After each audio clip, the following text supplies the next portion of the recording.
Welcome to Moss Marketing Mondays, aka the M3 Podcast. Brought to you by Moss Marketing Group, bringing you everything marketing every Monday. Stay tuned for marketing tips and tricks you can use today. The M3 Podcast, marketing knowledge to help you succeed. Let's get started. Welcome back to the M3 Podcast. This week, we have Jordan on, good friend, cross paths recently. We also have Logan and Dre on from the MMG side. And when I first met you, you were working 24/7, and I don't even not even exaggerating on that. Yeah. You have so many things going on. So let's kind of touch on what are all the things that you do? Well, I started mowing when I was 16 years old. Just started with that. Then I do holiday lighting, on homes and businesses. And then about 10 years ago, I started junk removal, where we just haul away people's items out of their home or business or whatever. And then recently, I own a drive-through Christmas light show. I think we say drive-through Christmas light show like that's kind of a small thing.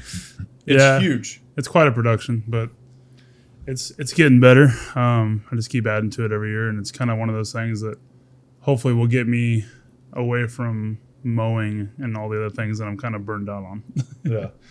So, like I said, when we first met, it was like you were doing one thing after another, and then you get into the holiday lights, and you're hanging lights all the time, and we're trying to set up days to do content, and you're like, I'm doing this, and I'm like, dude, how are you working until midnight every single night? And I'm like, let's do it on the weekends. You're like, oh, that's the same as any other day. Yeah. To where it's just 7 days a week, just busted it. Yeah, I mean, I'd say, fourth quarter of the year, it's 18-hour days minimum on 7 days a week, so it gets pretty exhausting.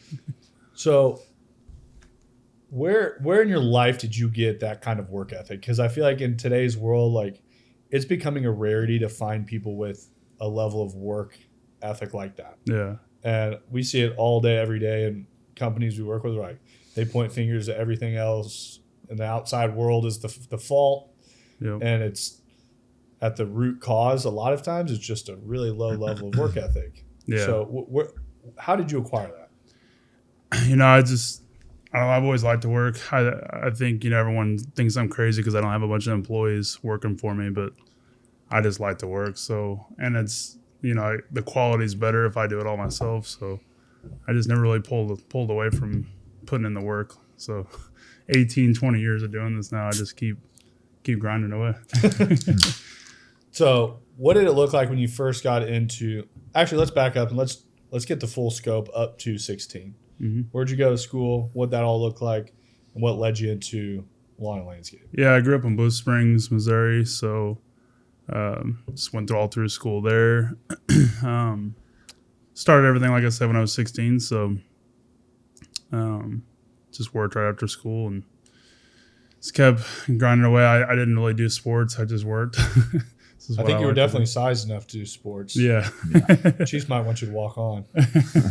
But when you get out of school and is the lawn, the mowing thing is just cruising along and you're just hey, I'm going straight into this. Now I just have more time to do it. Yeah, pretty much. Didn't really do the college thing. Just went all in. Once I graduated high school, I was just every day, just growing and growing every year. And I think a lot of people think you're just mowing, but once you start running a business and you start having accounting, you start having all these different things. I think we talk about all the time. People see the success here. Yeah, they don't see the road that got you there. Oh yeah.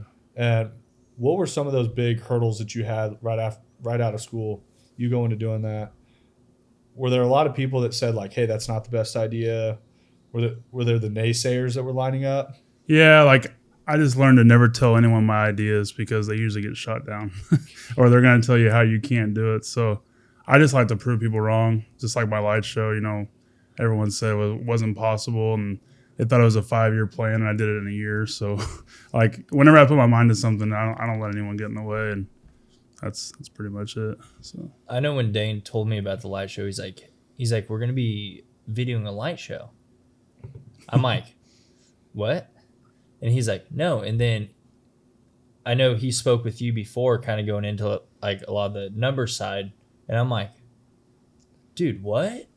And I'm like, this is a great idea. And we sat there, and then I saw all the footage from when Dane went out the first time. I was like, this place is legit. But like, when you think of a light show, I think of like, oh, you go to Worlds of Fun, you watch a light show, and it's like, cool, that was a cool 15 seconds. Like, but, and then you go to yours, it's a full production where lights go with music, all the coordination within that. Yeah. And that's just when it's in season. And then you're hustling, and we have a buddy named Chandler, and Dane's like, this guy reminds you just of Chandler. And he's like, he works his butt off, and he's like, he kills it. Shout out Chandler Young. Yeah. Chandler Young, great dude. But we went through all that, and that's something where if I were you and I told someone, I'm like, I'm gonna start a drive-through light show. Yeah. I think 100% of people go, okay, You're crazy. Yeah. you're crazy. Yeah. No, I think no one really believed it. Then they saw me on the news. Like the first year I was on, the local news station, and I think it was a reality. And then I was getting all these messages on Facebook of like how proud they were. I was like, yeah, now you're proud. But whenever I was, putting all the work to build it, no one was around. But nobody wants to support anything until they see others doing it. For And it's a sure. popular thing to do. Oh yeah. So it's interesting how that happens. Yep. So I'm curious of like, most 16-year-olds don't just start something that they see being a career. I mean, even the 16-year-olds that do start working or start something like a lawn and landscaping business, they see it as a temporary thing. Did you have that grand vision then? And what did you like see your life looking like at 16 when you started it? I've always had a big vision. Like when I was 12 years old, actually, like I told everyone my goal was 100,000 a month, not a year, a month. And everyone thought I was crazy, of course. But I mean, I think if you, a small mind is never going to get fed. Like you gotta see the bigger picture. You can't just think that, you got to think outside the box and think that there is something bigger than just a little, 100,000 a year isn't, really successful for a lot of people. So No doubt. Did that come from your parents, or did you have like a mentor growing up that was in business? Or actually, no. It's just straight from yourself. Yeah, That's awesome. I don't know what happened. I've been called a unicorn, so I don't know. I told a teacher in college, we had to all write out our goals. I didn't say 100 grand a month. I like that number a lot better than what I said.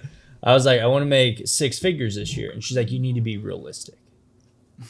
And that second, I'm like, why are you keeping people down on numbers that are realistic? Yeah. And when you think about how much money is actually out there, I'm like, I feel like that's not out of the realm. Yeah. And then at the end of that year, I'm like, I hit my goal. Yeah. And then I was like, okay, I want to do more. And looking back at it, I think I did set it too low. Because where you're at, you're like 100 grand a month. That's what, 1.2 million a year. Yeah. That's a good goal and you said this was at 12. I was like, bro. He just added zeros to his age. Yeah. And he's like, that's where I'm coming to. No, when I was younger, I saw my mom struggle, just to put food on the table. I think it wasn't really about the money per se. I know I put a number on it, but it's more about, I don't want to worry about paying bills. Like that's just one thing I never wanted to worry about. I think money just gives you freedom, and it's nice for sure. Like, but it's not everything, of course. But I mean, it helps. Yeah. I think you definitely end up with that freedom, and I think that there's too many people in our world that have went through the same rat race of what life is said or what the standard is. Yeah. And everyone has the difference between a 5-year-old and a 25-year-old is a 5-year-old still has dreams. Yeah. Most 25-year-olds have had all their dreams suppressed so far inside of them, and everyone told them that it was a terrible idea not to do everything that they ever wanted to do. Yeah. It's like, that's the difference. At 5 years old, parents are telling you can do anything. Yeah. It's like, the world's yours. Like, do what you want. And then it's like, as you get older, that changes. Oh yeah. It's like, become realistic. Become realistic. That's not realistic to the average. But it's like, just always look at it as like you're not average. Yeah. You don't want to ever be average. Like, never shoot for average. Shoot for what that grand vision is. And I think that's something that drives work ethic. Yeah. I think that makes it to where that work ethic isn't hard anymore. Yeah. Putting in those times when that vision, that map is there, it starts just becoming something that like it's what you do. Yeah. And it's funny when that repetition happens, how people's lives change. but it may be over 2 years, and you can put more in 2 years than what most people put in 15 years. Yeah. Then all of a sudden you end up in a whole different stage of life, and it's you were lucky. Yep. Everything was easy for you. Yeah, like, yeah. And it's like all these things start spouting out, and you also get the people who are like, oh, I knew this was going to work the whole time. Yeah. Oh yeah. But I just never told you along the way. Yeah. Never gave you encouragement. so when you went from, when did you start doing the Christmas light side? So that was the same at 16 years old. It was just threw a ladder in my truck. As soon as I got my truck, it was game over. Because, before I was 16, of course, it was the whole door-to-door story, with the push mower. All the neighbors knew my name, mowing everybody's yard that's within walking distance. And once I hit 16, it was like the gauntlet dropped. I'm out there ready to roll now. And, so Christmas lights is the same, pretty much start up at 16. And then, like I said, the junk removal came later.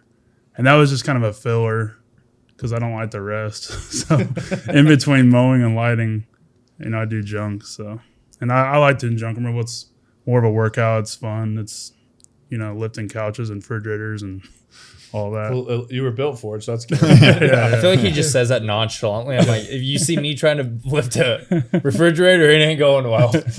But it was funny when we first started, we started off conversating on Facebook, and we're like, hey, let's jump on a call. I'm like, can you jump on a call today at 3? You're like, no.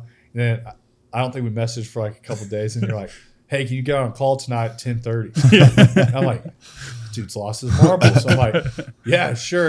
And I'm like sitting in the living room, and Matt and I are talking. My deal goes off notification because every time somebody's like, hey, we need to get on a call this time, I immediately put it on my calendar. Yeah. Just things start happening. A lot of times I'll forget it. And it goes off at like 10:20, and Madison's like, what is that? I was like, I got to get on a call. She's like, who are you getting on a call with at 10:30? I was like, I've been trying to get on a call with him all week. I was like, this is the only time he says he's available. He's out of a different time zone. My end of day is not most people's end of day. Yeah. And I think I got on the call, and you're like, oh, I still got like an hour drive home. And I think we talked for like the whole hour probably. Definitely. And it was just like, I think that time right there, I was like, all right, this is somebody I want to work with, like just in the pure thought of like, you're going to make something happen. Yeah, definitely. And the Christmas light like show, when we're talking over numbers and we're talking about filming the show, I'm like, does this dude like have like something in his front yard that people drive up and check out? And he's like wanting us to go film it. I'm like, I'm super confused. It's hard to explain for sure. It was. And even when I was driving out there, like I saw some photos on Facebook and stuff like that. I was like, yeah, I still don't really know. And I show up, I'm like, oh, this is like real operation going on. And Definitely. what made you say like, hey, you know what, I want to start a Christmas light drive-through? Well, I grew up going to drive-through, just regular traditional type setups, and this was like more of a show. Not anything around here is like it.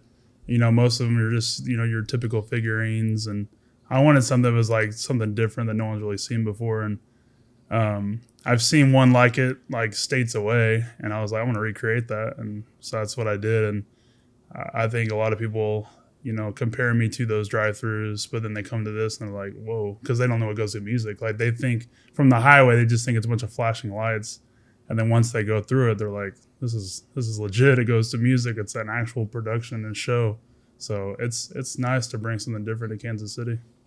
I feel like a lot of these things are fueled from your childhood, from the lights, from the what you saw as a kid. Like, and I think everyone has a story of something that like from growing up that shapes them into the person that they are. Yeah. Like, what was that I feel like there's got to be something like you talk about watching your mom struggle to put food on the table.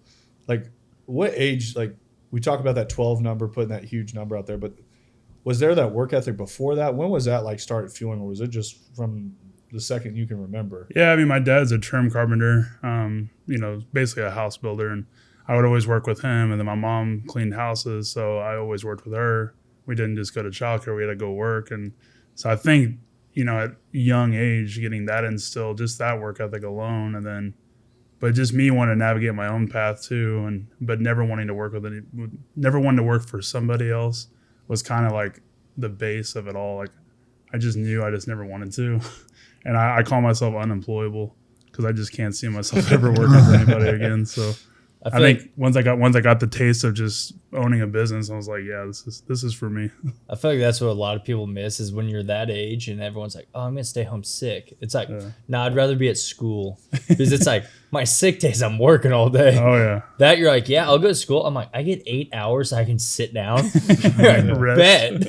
I mean, at school with like a runny nose stuff. They're like, you need to go to nurse's office. I'm like, absolutely not. I'll stay right here. Oh, yeah. I really don't want to mow today, so I'm going to be at school. Yeah.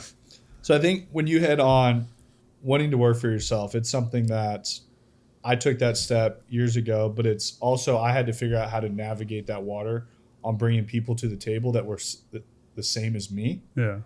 And give them that runway and build a different work structure, per se. Yeah. That it is something that it's the biggest, and I think it's almost like you've just naturally done it your whole entire life. That's all I've known, yeah. That's all you've known. There's most people that get into this rhythm of that corporate job or something like that just gives them this like kind of security net. I feel like they're stuck. And yeah, I was 100% in that when I was in the car business. I felt stuck. Yeah. I felt so stuck on everything. I didn't enjoy life outside of work. I didn't enjoy everything that was happening. But now you can't see going back to that life because now. No, but it's like I also very much play a line that I don't want people to feel like that work with me. Yeah. At MMG, and it's like I work really, really, really hard to where people don't feel that way. Yeah. And life is way too short. Mm-hmm. And the most valuable thing that we have is time. And I think that's the thing people take for granted the most. Yeah. People put the value on a dollar higher than time. Yeah. And I'll promise you time is worth way more than a dollar. Way more. That you take Steve Jobs or any of those guys, the day they're laying on their deathbed, they would have traded every dollar that they had for more time. Yeah. And it's like, so I look at, you talk about not wanting to have people work for you. What does that look like in the future, being able to scale into something that you ever get to, or do you just want to work the 18 hours forever? I mean, it's not that I want to, but I just feel like I have to. I would love to be able to find, trustworthy individuals. And it's still a thing that I'm looking into. It's just, I think I'm so busy working that I just don't have time to actually go find quality candidates that would work well, but I'm a work in progress. I'm trying. And I'll say, and I mean, they can speak on this too. I struggled in the beginning trusting those around me. Mm. That's probably been my biggest overcoming in growing a business out of anything is trusting the people that stand next to you. Yeah. And putting them at the same level that you guys all run from one position. But we talk about we rise as one, we fall as one. Yeah. And it's no one person is higher than the next. But when you start operating that way, I think that's when you start gravitating the correct people. Because I think I'd gravitate a lot of the correct people, but I didn't give them the full reins to say, go out and do it. Yeah. That I go and have meetings now, and they're like, so-and-so is phenomenal when they come in here. And it's like, they're more educated than me. Like, yeah. But I had to trust them at some point to say, because where you're like, well, no one's going to do it as well as I do. Yeah. I used to have that exact same mindset. I'm like, no one's doing it better than me. And even on the content forefront, like I was not that good at it. And then reports, I was like, no one's going to do reports as good as me. And Logan will run circles around me. Like whatever it takes me 5 days to do, Logan probably doing a half a day. Yeah. Accounting, I was like, no one's going to be able to handle accounting like I do. And I was terrible at it. Dre's way better at it. But it's like, so when you're moving business forward, like you say that you're like a work in progress, but what does that look like taking steps forward to say, hey, like if that person does come, instead of maybe nixtating the mowing, is that something that can be handled by people and you can multiply that? Because like how many yards do you handle currently? We just do 80. Like, just 80, just a few. Me and one guy, we just, so he'll be weed eating and then I'm actually mowing. But yeah, that's something that's definitely I can pass on. Giving up that control is going to be tough, but I think it's getting easier the older I get because it's starting to wear on me a little bit. Yeah, it's he's becoming wise. That do-all mentality definitely gets to a spot where you kind of feel like you're banging your head against the wall. Oh yeah. And it's a kind of a realization that has to come at some point. Mm-hmm. But then it also comes in like leadership spots. To where it's funny because I learned it in the car business at one point, and then I forgot it when I started MMG. So I like reverted backwards. Yeah. that I learned that skill level, like start handing stuff down. And then I was like, well, then like MMG became my baby. So then I couldn't do it the same. Yeah. And now I've like opened back up to letting people do what they do. And it's been the biggest blessing that we've had probably to date. Yeah. But so when did you start the junk removal side? About 10 years ago now. 10 years ago? So I saw, I think it was Undercover Boss or something. And it was 1-800-GOT-JUNK. And I was so interested. Like after I saw that, I was like obsessed with it. And then I found a junk truck, it's like a dump truck on Craigslist. Purchased that from another junk removal, like local company. And just started doing that, and then I paid myself back on that truck really quick, and then I bought a different truck, and then now I have a brand new truck. So it's a dump truck just like the one I started with, but now it's new and a little nicer. So. What's the time frame on you watching that, going and buying a truck? Because I feel like you say this and it's just like, watched it, it's Friday night, like a month, yeah. bought it Saturday, and I was moving junk Sunday. Yeah, I'm an action taker. I don't talk about things. I just do it. Like if there's something I want to do, I'm not gonna hold back. I just go all in. So I think risk that's it for the biscuit. I think that's a great trait to have. yeah, And it's something I do the same. That I know a lot of times people don't agree with it, but I feel like you fail a lot doing that. yeah, But you're taking steps forward that if you have that mentality of like, I'm just going to take action, it's going to be either right or wrong, one of the two. Mm-hmm. I'd rather take the step and know that I took the wrong step to And say, learn don't do from that. it. Yeah, don't do that again. yeah, Or you take it and you're like, oh, that was the right step. But it's like, or there's some people just sit at the starting line the whole entire time. yeah. They never take that step, and they're trying to make it that perfect step. That if we were still waiting for the perfect step to start a podcast, we still wouldn't have a podcast. Right. That we still have problems with this all the time. And it's like, but we progressively get better. Yeah. And we know what performs better now, what doesn't. Yeah. So what are there other business endeavors that you're wanting to get in? Not as of now. I mean, I think my goal is to just keep working the three, service-based businesses I have to fuel the drive-through, and then in hopes that the drive-through kind of takes off to where I don't have to do all of the service like businesses that I do. That's kind of the goal right now, and just see where that goes. But yeah. Well, there's also a big concrete pad out there, isn't there? Yeah. Oh, yeah, that's true. Hoping If you don't want to tell anyone and keep it a secret, you can't. No. But, oh, dude, you just ruined my secret. I almost forgot. No, I do want to build a haunted house. So that's kind of more of a fun thing for me because I've always enjoyed going to them. So then the next year I'd put concrete and put a big pad out there, and the building's coming up soon. Nice. Yeah, I think we talked about it the first time, and the second time I came out, there's a huge pad already poured. Like, yeah, I'm getting the building up, and it was funny because the first time we talked about it, you weren't super sure. Yeah. You're like, well, I think this is something I want to do. And I think I came out and filmed 2 weeks later, and there's the pad already poured. So if it's there, then I feel like I have to do it. So it forces me to do something. I don't know. Just dive it into, hey, I know concrete pads are super cheap. Just have one poured. Well, that's why I got to work harder. Yeah. Just got to keep fueling all the ideas. I don't feel like there's a shortage of ideas that you have. How many Christmas light drive-thrus are around here? I think last time I checked 4. During COVID of 2020, there was like 8. And then they all kind of fell off because there was nothing to do that year, of course. And that was the year to do a drive-through because they did really well. But I had obviously the idea long before then that I wanted to do it. But I found the land. I bought 20 acres in Oak Grove and just took action on that. So I'll always do it because I actually enjoy doing it. But Do you want to talk about the money that you have invested in the drive-thru? it's a lot. So I think it justifies the price tag a little bit more because it's funny when we run ads and things like that, and people complain about $20. Yeah. But then you actually realize what's actually put into it. Yeah. I stopped counting, but I know my total investments with the land is $600,000 probably, and which is most of my life savings. So it's kind of got to work or make or break kind of thing. But that's like when we were on the phone the first time we start talking about money, and I'm like, how much do you have in this? And he starts telling me, I'm like, oh shit, You got a lot. Like this is I'm listening. I'm listening. It definitely it justified a price tag much quicker because I think a lot of people think, oh, geez, you just throw up some Christmas lights. Yeah. And when I walked around and filmed out there, what are those boxes out there that Controllers. Yeah, all the controllers that are out there to run everything Yeah. is actually pretty complex.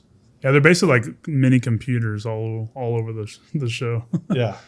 Everything's ran with Cat5 data wire. They all talk to each controller. It's confusing, but Yeah. It's not like the Christmas lights that you put up at your house. yeah. Anywhere close to it, actually. Yeah, each RGB pixel does 16 million different color combos. So you're gonna have to dumb that down. I have no idea what that means. Well, each pixel is like a computer. There's a little chip inside each bulb, basically, and there's over 1 million of those there. But each one, red, green, and blue, is RGB. You can make 16 million different color combinations.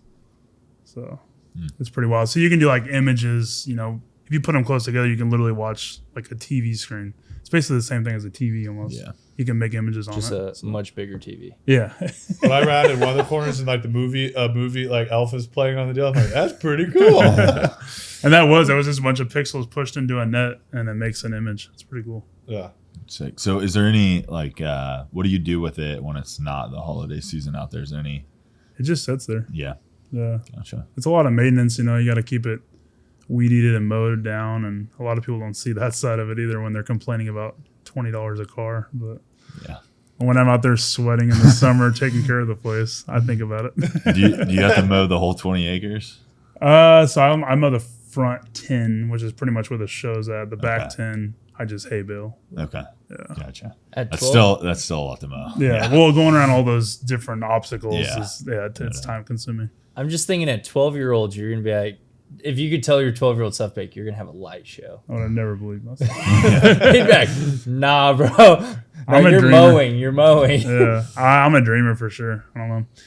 Like I said, I just take action, and I knew what I wanted, but I didn't know if it'd be possible. But I just didn't give up till my goal was made, and that's why the news came out to do a story, because I thought it was really cool to hear that it was something I dreamt of when I was a kid. So it was that whole thing with that. But When I showed up, one of the times we get out there and there's like stones all over to the right side. So when you pull in, it's just this huge castle. yeah, When you pull into the light show, this huge long tunnel of lights. And when you come in, there's like pallets of stone and everything to the right. I'm like, what do you got going on? He's like, well, it like flooded out and then it shorted out that light. And it's been another like $2,500 on one of those. And it messed up that one. That was another $3,000 over there. And I'm like, this thing costs a lot to keep going. yeah. Like I said, I don't even count receipts because I'm just like, I just max out the credit card and hope for the best. Pay back off next year and go do it again. Yep. But I also like seeing that you're like reinvesting money into it every year and For you sure. keep making it bigger and bigger and bigger. Yeah. And we talked about some other like family friendly things that are around that when you're investing in, you see the bigger picture and you can see that long-term vision. Yeah. And you play 5 moves ahead where it's like, okay, I don't need it profitable this year. I still have a job that can pay the bills and make everything happen. But if I just keep reinvesting it, one day it'll be this mega show Yeah. that you're already talking about, like changing it for like parking to do like all these different things this next year and have like vendors with food out there. And like, it's reinvest that money every single year to just elevate it. And then all of a sudden you're going to 20x the people that come out there. You're 100x it, whatever it is, Yep. because you continuously did that. Yeah. Because it's like that scale where it's like that J curve that you're like, you're chasing, and then all of a sudden it's like there. Yeah. Yeah. Just not taking a profit for 10 years is kind of something I've just accepted. Just keep pouring it back in and keep working hard, and hopefully it'll all work out. But Do you expect to expand to the back 10 acres? possibly, yeah. I'm looking into doing something like that in the next couple of years. Just making, the overall experience a longer experience. I think people think it's kind of a short deal right now. And so, but I know what it takes to get just that part pulled off. And that's why, I'm kind of doing it in phases. So eventually, once it's, filled in, I've got about a half a mile of road already put in, ready for expansion with outlets in the ground and everything. because that was the plan all along, to eventually go back to that back part. Very cool. So. What were some of the challenges that you faced? I feel like there had to have been some major ones that we just got hit in the face. What were some of those along the way, and how'd you overcome some of those? Well, when I first bought the land, I had to put electrical in myself. I had to do the roads, all the infrastructure. And we had, I don't know if it was who it was, but we had someone come out there and rip like electrical lines that I just put in like the ditches. Like we had like trenches dug and they ripped them out. And I was like, great, here we go. Like, I was like, welcome to Oak Grove. So it begins. Yeah. So then I was like, okay, so now when I do trenches, I'm just going to trench, put the line in, and bury it that day before dark. And then once I got lights out there, it looks like a ballpark at night. Like there's huge 400 watt LED lights. It looks it's all lit up now to prevent any crime. And luckily it's worked. I hope it continues to work. But yeah, that was kind of the hurdle when I first moved in, like, because I had just put all my panel boxes up for the electrical and they had them all opened. But luckily there was nothing in those. But so it could have been worse, but it was kind of like one of those things. It's like, okay, got to pivot back here and figure out, ways to prevent that. So when you're doing, did you know how to do all the infrastructure, building that out, or was it just like, Nope. damn, listen. I had to learn. No, with the So electrical. all the stuff that Dre doesn't know what means right now, you're just like, I got to figure this out. Well, the electrical side, yeah, like I got a quote for like $60,000 to come in and do it all, and I was like, so I'll be learning electrical now. And I ran all the lines myself, and then basically just had an electrician hook them all up to outlets and do all the harder stuff that was like above my pay grade. But doing the physical stuff, I could do that, and so that helped save about half the cost. Yeah. But I feel like a lot of times those are the things that people just aren't willing to do. Like earlier you said, you've pretty much committed to not taking a profit for 10 years to learning all of this new stuff. I think that's what keeps a lot of people from doing it. And it's impressive to see someone that just takes action over and over and over again. And you're so committed, I can tell. Yeah. It's cool. I feel like it's standing in a boxing ring just all day, every day. Like, I feel like the small hits, though, start just becoming just like you're numb to them. That I look at, even in my workday, the things that hit me now, 3 years ago would have hit me and like it knocks me off my feet, messed my whole day up. I'm like, how are we ever going to recover from this? Now it's just like it's part of it. Like it comes with the territory, and you just start like I think starting at 16, like you probably have to figure out how to get new mowers. You're figuring out how to get trailers. You're trying to figure out how to do all these different things. How do you get new accounts? Like, you have accounts drop off 1 year. How do you get better accounts? Like, just learn as you go. So, do you think that I feel like the mowing side is just transition? Like, how do you acquire your work? And how did you say like I'm going to hang Christmas lights and everyone's going to know I hang Christmas lights? Well, just yard signs is kind of how I grew everything.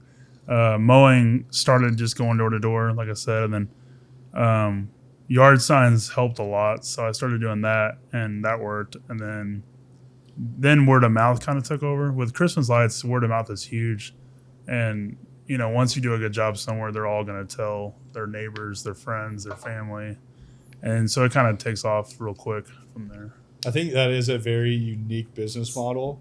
Yeah, in the fact that we talk about all the time that we really don't chase like seasonal work anymore, because we did in the beginning, and like for landscaping we can get a landscaper as much work as they can possibly handle, like using social, but it's like then they stop, and then it's like it's just that hard cutoff that when it comes back it takes a little while to get rolling, to where it's those ad accounts. I mean, you're getting through the approval cycles, you're doing all these different things to make ads work. And we were talking inside about how on the Christmas light thing, it's not like somebody's like, probably there's not a ton of people at home searching, like Googling Christmas lights drive through tonight. But they're probably online, they're on social media or something, they see a video of a Christmas light show and they're like, oh, that looks legit, I need to go there. And same thing with like, I think Christmas lights probably work really well with like the referral side. I don't think that's probably a huge like social push for a Christmas light business, because it's such a short stint. Because Because you probably hang all your Christmas lights, in September we start now. September you Yeah, start? it's about 3 months out of the year. You start earlier than I know. But it's like, I mean, you sit there and you just hustle it out for 3 months. Yeah. How many Christmas light counts do you think you have? Just 300. It's not. Just 300. 300. Yeah. It could be more, but I don't think you could pay me enough to get on 2 roofs. Let alone Yeah, 300. you're getting up on the roofs and no. Most of it actually is I got 3 or 4 guys, so that's nice to have help, seasonal help, because they all have full time jobs, but they help me when they have extra time. Okay. So, yeah, I couldn't. I'm too big to be on those roofs. That's what I was going to say. Yeah, I was pretty, like, if I drove by and I saw your ass out scaling the roof, I'd be like, damn. Probably fall through the roof. Yeah. Too much weight. Yeah. So you do trust people to help you with work. Yeah. So, but it's just as far as like a full time year round employee, that's tough just to find, especially like it is seasonal, so there is some off time and just keeping someone around. So that's kind of the tough part about it too. What if you just find a hustler like yourself and they can help with the mowing, they can help with the Christmas lights, they can help with the drive-through, all of it. If they're out there, that'd be nice. Yeah, if you're out there looking, I think you could really groom up a 17, 18-year-old Yeah. guy well that is hungry to work and Yep. wants to understand the reins. Yeah, for sure. Be nice. Do you have to have employees to run the Christmas light show, or how's that? Yeah. So I've got signs everywhere, like enter and exit, because people were entering my exit, which is crazy. But I've learned You don't want to enter and exit. I've learned a lot about people owning a drive-through. I will say that, but I basically made it to where it's so like turnkey, like just one person runs it. Like at the ticket booth, they take the money, or they take like we have online like a QR code, so it doesn't take much employees to do that. If we get big one day where there's a lot of cars, then hopefully I'll need traffic directors and all that. But right now it's just one. Gotcha. And I'll go out there and check on them. Logan's like, can I get one of the vests? Like the guys that bring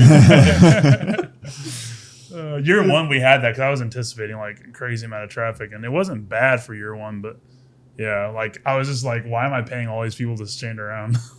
Which I also feel like it's a strange deal because we even talked about this year. Like Christmas didn't feel like Christmas. Yeah. Like, I think Christmas Day was like 55 degrees. Yeah. Like you'd be outside in shorts and a t-shirt. Yeah. And then we got this like ridiculous snow, and I feel like probably when it's super snowy, it's not crazy busy. It's not. But it's like, and then you had the weekend that you called me and you're like, we had cars all the way down the street. Yeah. And it's like, I feel like it is something that we even discussed this year, like has to be started so early to get people thinking and saying like, because people start planning that stuff ahead. They're like, what are we doing for Christmas? It'd be a lot easier to have someone on the books. And then it's that super nice weekend, like, oh, I'm still going to go do what I've already paid for. Instead of being like just baking on the weekend that like, and you're open, what days are you open on it? It's 7 days a week. That might change. I know Saturday night is our absolute busiest night. I always anticipate a lot of cars those nights. But yeah, I mean, I think Monday and Tuesday are our slowest nights. So sometimes I wonder why I even opened. I might go to like a 5-day week thing. I'm just haven't really decided yet. But and then it's like, well, the lights are up, they're running. Why not? But Yeah. I feel like Monday and Tuesday are kind of strange days that yeah, probably a little on the soft side. work week just started. And Yeah. Yeah, I feel like you have something there doing it more towards the beginning of the season too. I feel like people have a lot of like ether for the holiday spirit, around that when Halloween ends and start to get into it. And then I don't know, at least for me, after Christmas is here and it's New Year's, it's kind of like, okay, I'm ready to kind of move on from it. And Yeah. I don't know. I really feel like our Christmas spirit as a country is like, it's on the decline. Yeah. Yeah. I'm hoping that comes back around. It's kind of sad. it really That's is. sad. Like Christmas is my favorite holiday of the year, like For sure. bar none. Like there's nothing that competes with it. You can ask everyone that knows me. I love Christmas. Oh yeah. Well, our family always went all out on Christmas. It was like all or nothing, Yeah. and it was kind of like, hey, Christmas isn't going to be like good this year or anything. But we were together as a family every single Christmas. Yeah. No ifs and buts. It's just you are. Yeah. And I remember the first year, I think I had 3 Christmases to go to. I was like, And I'm like, this is on Christmas Day. They're like, we can't make it work. I'm like, we're making it work. I'm like, this is Christmas. So we hit 3 Christmases in one day. And after that, it's like, I don't know if that's a good idea. Because then you're somewhere for 2 hours. You're like hanging out, enjoying the family. Then it's like, I'm out. Gotta go. But I think that just overall, I mean, now with shopping online, malls aren't what they used to be. Yeah, no one wants to leave the house. Yeah, people don't leave the house, and it's like Black Friday's not the same. Yeah. There's no mobs anymore. I remember like as a old kid, and I days. don't know if it's just the way that I remember it or if I was just so young that I didn't see the world the same. But it's like I remember like early 2000s, like late 90s, like Metro North Mall was a thing. You went there, the whole place is decorated, the balloons are going. You went to see Santa, and it was like that was like you went Christmas shopping, you went and did like all this stuff, and now it's like Mass and I still make it a point to go like down to Oak Park Mall, but it's like people are so pissed off. Yeah. People are so cranky. The attitudes are so off, and it's just like that nothing's even decorated. Like it doesn't even seem like Christmas. Like you go there in March, and it's the exact same as if you went there December 20th. That's an added expense off the top line to decorate. But it's just like I feel like the experience as a whole is just like, I'm here to bring it back. yeah. Hey, if you bring it back, I'll help you bring it back. We're all for it. We're all for it. So one of the things is, as far as expansion too, when I was younger, one of the reasons why I do what I do, as far as the drive-thru goes, locally in Blue Springs, it was called Chicago Street Christmas Lights, and it was through a neighborhood, and it was like almost a mile long, and a guy donated all of his time building these figurines at a rope light, he donated everything, did it all. Set it up every year for like 20 plus years. So everyone my age or like my age now, they all remember going to this, and it closed 10 years ago because the guy just quit doing it. And he actually came through my drive-through the first year I did it. And it was cool because I was actually working. Like the way it happened was really neat. And so he would be the one helping me build the figurines because we actually just reconnected like earlier this year. And he's talking about, building rope light figurines together and, doing custom stuff like that. And so the idea of, because I've seen people on Facebook, friends of mine that I went to high school with, say, oh, well, we miss Chicago Street. So I thought about making Chicago Street at Nord Pole Acres and then have like that nostalgic feel to start the show and then go through the castle and do my new show. But have that as a pre-show. So. That'd be really cool. Like, and I think that's like what it's like a full circle thing. Yeah, it really is, and it's crazy how the world works, and like that you reconnect with that guy that many years later. Yeah, and that's the reason that you started that. And it's once again, like I think the Christmas spirit is something that is so cool, and I think that there's somebody like that out there that enjoyed it for so long, and probably just lost that passion over time. I might totally be wrong. Something could have happened in his life that. Well, he's getting older, but yeah. But it's like losing that passion or something, and then not as many people are coming, and it's funny how many people will complain about these things, but then they will go fuel the economy on everything when it comes to Amazon and everything else. Yeah. But then they won't go fuel a local business with $20. Yeah. It's like that's where I'm gonna draw the line. I know I just bought the most random shit on Amazon today that shows up tomorrow. Like I want to start playing a game with people that they order stuff on Amazon. When it shows up here in 2 days, you have to guess what it is. I did talk to Samantha the other day. It was right around Christmas time. Is someone in our neighborhood, they were doing it's like bread, coffee, and cinnamon rolls for Christmas. So it'd all be ready. It'd be delivered to your door on Christmas Eve, so you could just put it in the oven and have it on Christmas. I was like, that's amazing. If I liked cinnamon rolls, I would have been in on it. Yeah. But sitting there, I'm like, You didn't buy? I don't like cinnamon rolls. Dude, I would have bought the whole thing just to support it. So I was sitting there and I was just talking about supporting. That's what you followed up with? No, I was Hey, saying, what is these the people point of did this? this. I didn't support it, but they I was did sitting it. there. That someone's out there taking the initiative to do. What a follow-up. If I liked cinnamon roll, like if they had any alternative, I would have bought it that day. But I'm like, for breakfast on Christmas, I'm like, Cool idea, man. Good luck with the neighbors.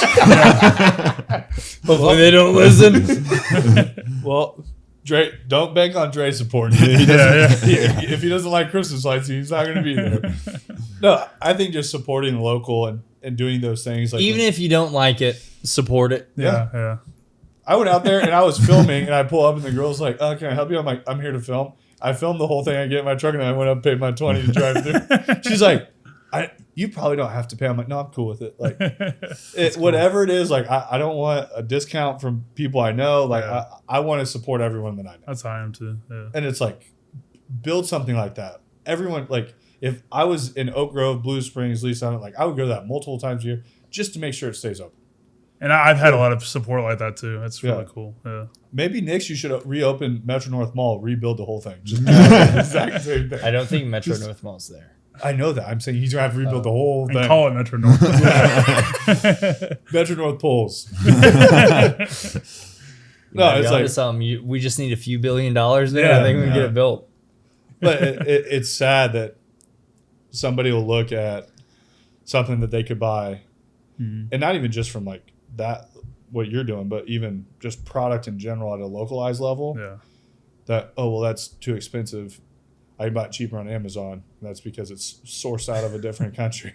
It comes and it's, I don't know. That's Well, another- the another funny topic. part is like the haters that come with, charging for a Christmas event. Like a lot of people will eat me alive on the, community forums on Facebook. They'll be like, "Yeah, I bet he doesn't even have a Christmas tree in his front room." I'm like, "What?"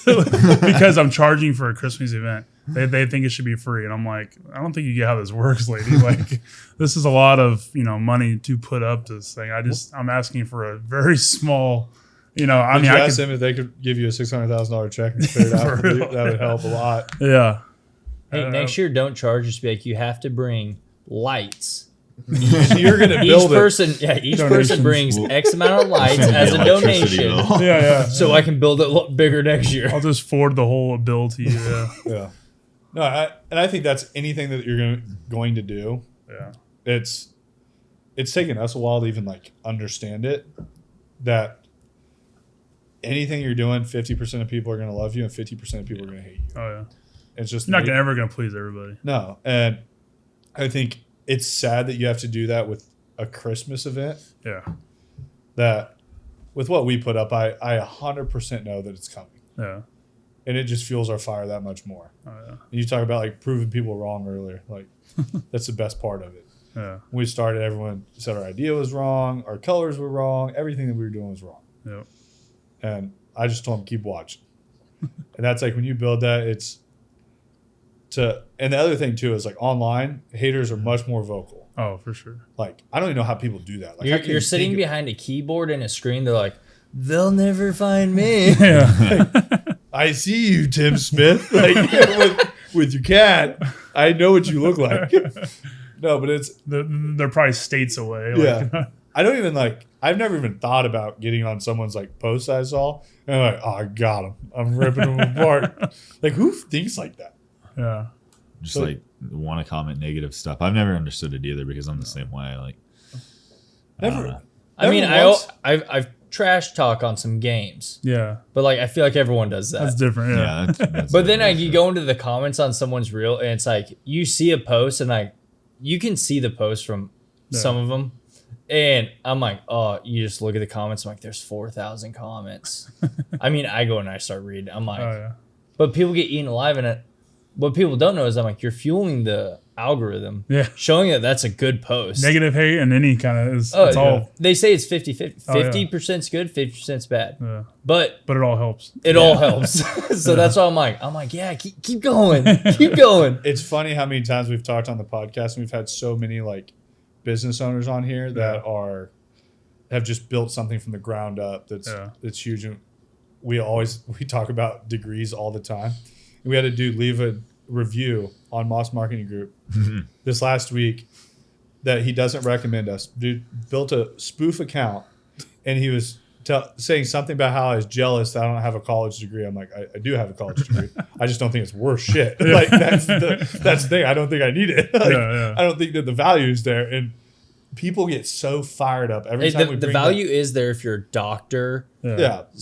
a specialized field. But don't go to school for business. No. Just don't But do it's- it. You're gonna learn more running a business. than You ever look at will. these different things that are out there and it's like people can have their own opinion.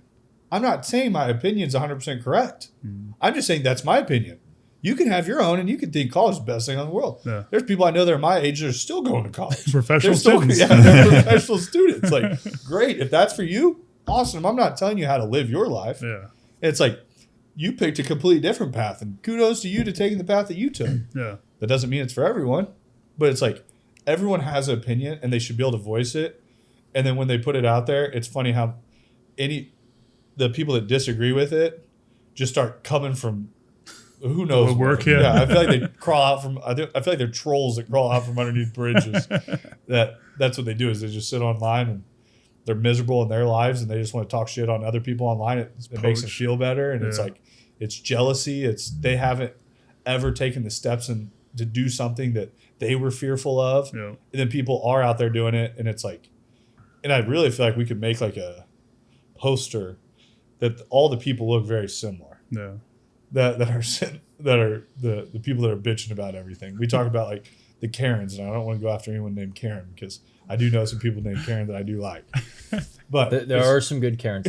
There are some good Karens. But you just look at these people, you see them, and they start like you'll click on their profile. I'm like, makes sense. I'm like, I'm going to leave this here. I'm not even going to reply to you because everyone else is going to see it. And they're going to say that makes sense. No, I called a guy I know that was trolling on the community page on Facebook. I called him a Karen, even though I know him, and I got banned from the community page because I called him Karen.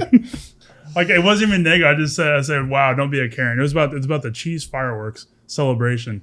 He's like a fireworks extraordinaire, and he was basically saying, "Oh, I don't want to wake up my dogs or whatever, or like scare my dogs, so everyone needs to keep the firepower down or something like that." And I said, "Wow, go away, Karen." And I got blocked. I'm banned from the thing. Like, the lady that runs the page is probably named Karen. yeah, sure. probably the admin. I will say there are some people that I know. They're just that person that will trash talk any business they see fit. And there's one Dane I know very well from the auto industry that I think if I saw him today, I'd probably go hit him straight in the face. Because the thing is, we were in the auto industry for a long time, and you couldn't say anything. Yeah. It's like, you don't say it. That is the hard part. Car space, people say stuff, you just got to delete it. You got to bite your tongue. Why is that? Because it just comes back around quick? Or? In the car space, it's like one spot that if we post something like in the marketing space and we go back after them, we will have 20 people behind us in 2 seconds. Like on our side. Yeah. Car space, You're people a car dealer. love just going after car. You're a bad you person. can't win any argument online. Like none. Jeez. So it's just it was a hard spot to be in. I do have a lot of backers with my drive-through. It's like if one person says, it's only worth $5, I've got like 1 million people backing me up, like saying, just backing me up and defending me, which is really cool. Well, we had the people that back us up that actually experienced a car buying experience. Mm-hmm. They're like, yeah, they treat us well. They took care of us. They found out our wants, needs, all that. And a lot of them did live locally. But then you'd have those people that have never been there before, never even tried out your service, that they're just on the bandwagon going, yeah, horrible people, horrible people. I would never trust them. And I'm like, have you ever even been on the lot? And they're like, just nothing. It's like, okay, so, but then you sit there, it's like the only thing it pins is that top comment. Yep. It's like, they're horrible people. Yeah. And then everyone's like, oh, wow, I shouldn't go there. So what do you think that the next 5 years looks like with all your businesses rolling forward? Well, the goal is to start paying things off, as far as like my land and everything where my show's at, and just pulling back. I don't want to mow forever. I don't. I used to enjoy it. I really don't anymore. But I do enjoy junk, so I'm kind of just trying to like hand lights. So I'm kind of trying to get out of mowing and then just focus more on junk removal, Christmas lights in my show. And like I said, paying stuff off. And In the haunted house. You what? In the haunted house. Yeah, in the haunted house. I keep forgetting about it. Oh, also fireworks tent. Oh, yeah. That's Oh, my other yeah, I one. forgot about I that. didn't want to bring Yeah. that one up. I'm like, he's not saying it, but I know we talked about it. We did talk about that, too. Yeah, I'm going to try to pull that off this year too. So, Yeah. That's which I pretty love easy. fireworks. So it's another seasonal business. I think you just love holidays. I do. Yeah. You're like, I really love Christmas. I really like Fourth of Halloween July, Fourth of and July. 4th of July. President's Day, I sell wigs. Yeah. In case anyone needs wigs. Well, I lease rabbits for Easter. Everyone keeps telling me to do Easter egg hunts out of my land. Which That would be I've cool. thought about it. That would be a good idea. Because they don't really have any big ones like anymore. Yeah. It's the whole family thing. Like I said, it's I think Easter would be hard to monetize though. for sure. It's just one day. Yeah. And I think they would all want it for free. I like seasonal is like a month and a half. $50 Easter egg hunt. We're like, he's a criminal. No, there's $1,000 golden egg. It's out there, and it's not out there. He's like, where's that? It's in my pocket. Right Look, here. I found it. No one found it this year. No one found it last year. There, where was it at? It was built into a brick. 5 years from now, there's 5 of them out there still. Yeah. Keep looking. Yeah. So just a big holiday guy. Yeah, and the funny thing is the county, I'm zoned county, agricultural, which is funny because I just have grass growing there. I don't have any trees or anything. But the cool thing is my taxes are only they're under $100 a year, and for 20 acres. So I think we're. Are you trying to brag? brag? Are you trying to brag right now? no, I'm just happy about Flexing it. on his taxes. I'm happy about it because they keep me agricultural, so I love that part because I'm not commercial. It's because you bail the back 10. Probably, Yeah. I grow grass. For IRS purposes. Yeah. Dre's pretty much an guru. He knows it all. No, but that is the nice part about it though is they keep me agricultural, and I've got it in good with the county where they're not going to change me because they like the seasonal part. If it was a year round thing, I'd have to change it. So, Yeah. That's also why helps. you keep going after the seasonal. it helps. So I don't think of all the times we've talked, I don't think I know how old you are. 34. 34. Okay, so I can't ask this question. So, well, sometimes if I ask this question, people are too young. It doesn't make sense. Yeah. But if you could go back to your 20-year-old self, what's one word of advice that you would give yourself? Scale faster and hire employees. I mean, that's the goal, but it hasn't happened. And I feel like, So you're giving your current self the same advice. yeah. So yeah, 10 years ago self and now self. Just take that advice and run with it. But I like it. Very good. I think you've had a lot of great insight. And once again, the work ethic, unmatched. yeah. And it's cool to see it. It's cool to see it that's still out there.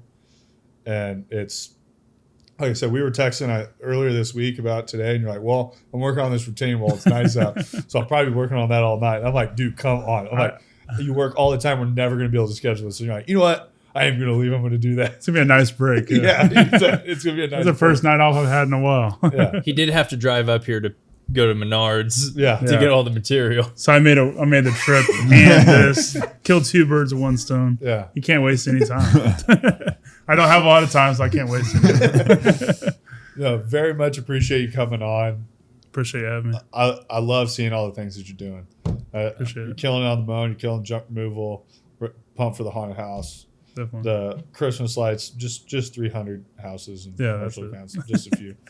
But the drive-through is something I think is just going to continuously get bigger and Yeah. bigger. Well, with your help. Yeah, we'll make it happen. Heck yeah. So thank you again for coming on. Thank you, Dre and Logan. But that Thank you, is guys. the M3 podcast. Peace. Thanks for listening to the M3 Podcast. Be sure to subscribe so you don't miss the next episode. Want to learn more? Check us out on Instagram at Moss Marketing Group, on Facebook at Moss Marketing 58, or on our website at mossmarketinggroup.com.